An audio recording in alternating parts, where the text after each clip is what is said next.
So korang dah boleh apply moisturizer dan buat bingkai pada kening.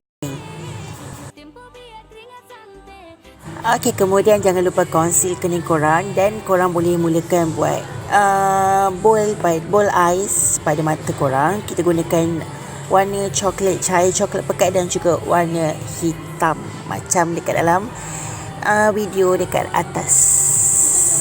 Okey, so korang tengok.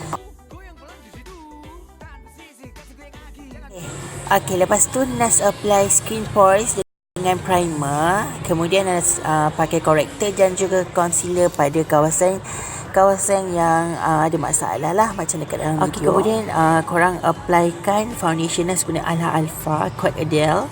Okey, korang make sure korang kena guna beauty blender ataupun brush.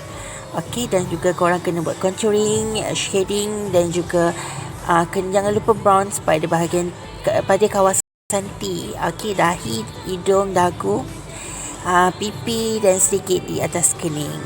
Okey, ni hasil dia lah. Okey, dan letak glitter pada kawasan mata.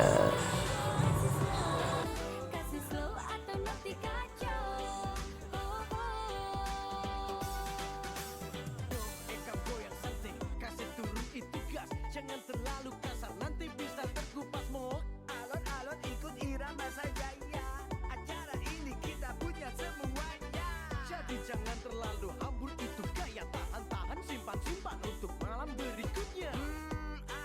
Man slow, kasih slow, biar low, kita bikin latte ini minyak bondo yo.